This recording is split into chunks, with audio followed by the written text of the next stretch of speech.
Hello everyone. तो कैसे हैं आप सब लोग। आज का जो ये स्टोरी है वो अनबिलीवेबल तो है ही, साथ में बहुत शॉकिंग भी है। आज का जो ये स्टोरी है ये शॉपिंग मॉल रिलेटेड है। और आज का जो ये स्टोरी है ये मुझे बताया है एक इंसान ने जो खुद उस इंसिडेंट में शामिल थी, जो खुद ये एक्सपीरियंस किया है, जो मॉल एक हॉन्टेड एक्सपीरियंस जो हुआ था उस शॉपिंग मॉल में। क्या हुआ था उस दिन, क्या था वो एक्सपीरियंस और कहाँ है ये शॉपिंग मॉल। तो आज मैं आप लोगों को बताऊंगी इसकी रिलेटेड सारी स्टोरी। तो चलिए शुरू करते हैं।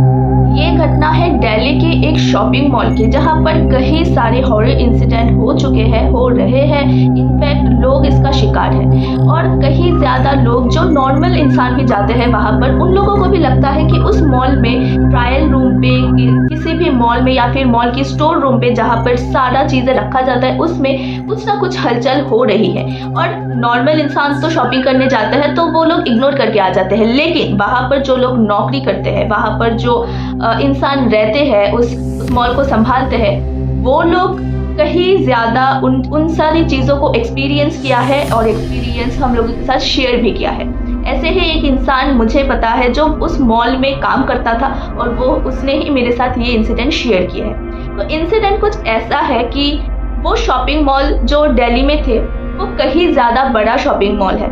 उसमें कई सारे रूम्स है। जब चीज़ें आते हैं, ड्रेसेस या फिर जो चीज़ें उस मॉल में ज़रूरत होते हैं, वो चीज़ें एक स्टोर रूम पे रखा जाता है। वहाँ से वो लोग मॉल में सजा के रखते हैं। तो उस स्टोर में सारे लोग रहते हैं। रूम के बाहर एक सीसीटीवी कैमरा थे, एक ही कैमरा थे। रूम के अंदर कैमरा नहीं थे, बाहर ही थे। तो कई लोग जाते हैं अंदर चीज़ें उठाने, तो चीज़ें आके जो ख़त्म हो गए हैं वो उस पर रिप्लेस कर देता है उस जगह में। उस मॉल में लोग आते हैं, खरीदारी करते हैं, बिलिंग करते हैं, चले जाते हैं।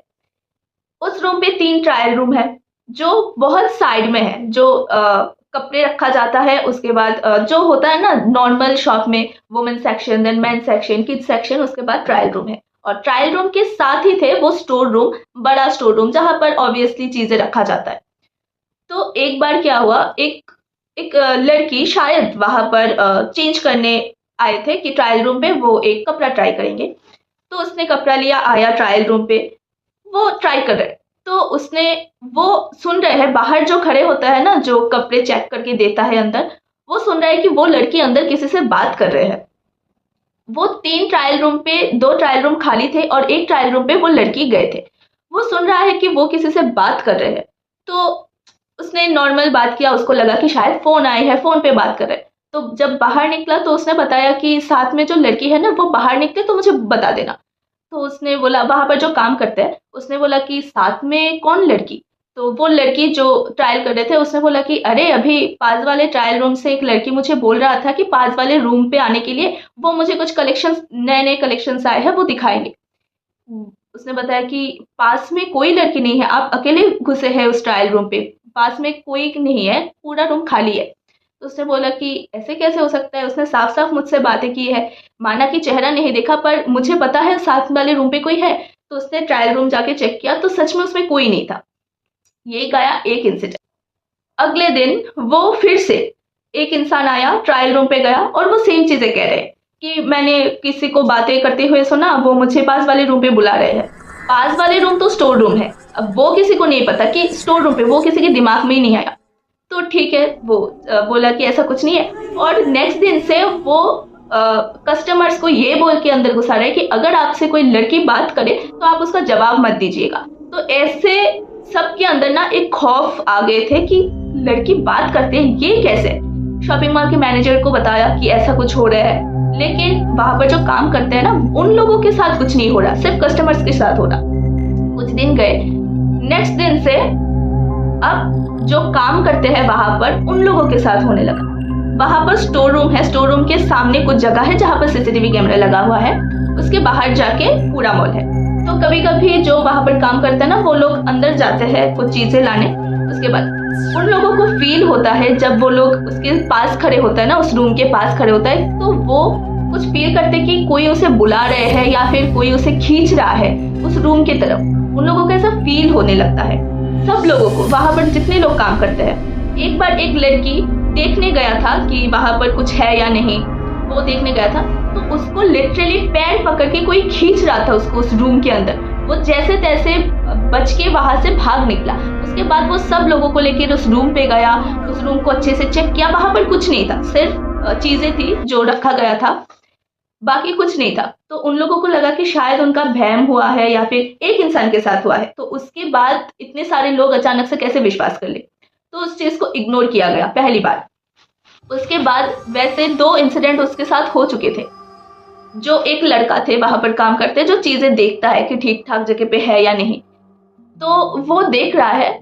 जब देख रहा है उसको बार बार ऐसा लग रहा है कि जो स्टोर रूम है उसको, उसकी तरफ उसको कोई बुला रहा है। तो उसको पता था ऑलरेडी कि स्टोर रूम वाला एक इंसिडेंट हो चुका है, इसलिए वो उस बात को इग्नोर कर रहा था कि अगर मुझे स्टोर रूम से कुछ भी आवाज आते हैं मैं उसको इग्नोर करूंगी। तो रात हो गई, अब वो लोग मॉल बंद करके चले जाएंगे। तो रात 10:30 ऐसा बज रहे थे, 10 साढ़े 10, कोई कस्टमर नहीं है दुकान पे, सब वो लोग दुकान बढ़ा के निकल जाएंगे। तभी उसने सुना कि जो स्टोर रूम है वहां से कोई हंसने की आवाज आ रहे हैं। जब भी वो ध्यान से सुनने जाए तो कोई आवाज नहीं आ रही, वो आवाज बंद हो रहे हैं। और ऐसे सिर्फ वो नहीं, कई सारी लड़कियां भी सुनी है कि उस स्टोर रूम से आवाजें आ रहे हैं। ध्यान से सुनने जाए तो बंद हो रहे। तो उन लोगों के बीच कुछ हलचल हो चुकी थी कि ये क्या हो रहा है, ऐसा तो नहीं होते, या फिर कोई अंदर है भी नहीं, कोई अंदर स्टाफ अंदर थे भी नहीं, वहां की कोई स्टाफ। तो उन लोगों ने मैनेजर को कॉल किया। मैनेजर आया मॉल पे, उसने भी सुना कि कोई हंस रहा है, कभी रो रहा है, ऐसे आवाजें आ रहे। वो अंदर जाने की मतलब हिम्मत नहीं हो रहा किसी का, फिर भी थोड़ा थोड़ा जाने की कोशिश कर रहे थे। उस टाइम उसको ऐसा लगता है कि कोई उसको उसकी तरफ खींच रहा है। हर रात को उस रूम से आवाजें आते हैं। एक्चुअली वो जो रूम है वो एक जगह में बना हुआ है, बनाया गया है, जहां पर एक घर था और वहां पर कई सारे लोगों की मौत हो गई थी, वो भी फांसी लगाकर। उन लोगों के मरने के बाद वो घर तोड़ के उस जगह में शॉपिंग मॉल बनाया। तो वो चीजें सब लोग जानने के बाद उन लोगों को कहीं ना कहीं लगा कि वहां पर जो रहते थे शायद वो लोग, उन लोगों की आत्माएं भटकती है इस जगह में, इस मॉल में, या फिर इस पूरे जगह में, इस पूरे एरिया को घेर चुके हैं। क्योंकि मॉल बहुत बड़ा था, उन लोगों की घर को तोड़ के इसको बनाया गया था। ऑब्वियसली उन लोगों को कुछ ना कुछ नुकसान पहुंचा, या फिर उन लोग जब फांसी लगा के मरे थे तब उन लोगों का सत्कार भी नहीं हुआ शायद। तो वो लोग, उनकी आत्माएं, उनकी सोल उस जगह को छोड़ के अभी तक नहीं जा पाए। अभी भी, इनफैक्ट अभी भी लोग सुनते हैं कि हर रात को उस रूम से अभी भी रोने की आवाज आती है। That is very shocking. Like आप लोगों को कैसा लगेगा कि आप हर दिन हर उस जगह में जा रहे हैं जहां से आप लोगों को कुछ ना कुछ हर रोज सुनाई दे रहे हैं, हर रोज फील हो रहा है कि नहीं मुझे वहां पर नहीं जाना, वहां पर कुछ है वहां पर।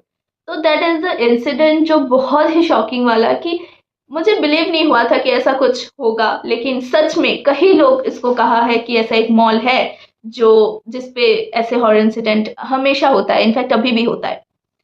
तो आप लोग जाना चाहेंगे उस मॉल में, ट्रायल रूम पे, और उस लड़की के साथ बात करना चाहेंगे या नहीं, आप लोग मुझे कमेंट में जरूर बताइएगा। Thanks for watching, to subscribe and stay tuned.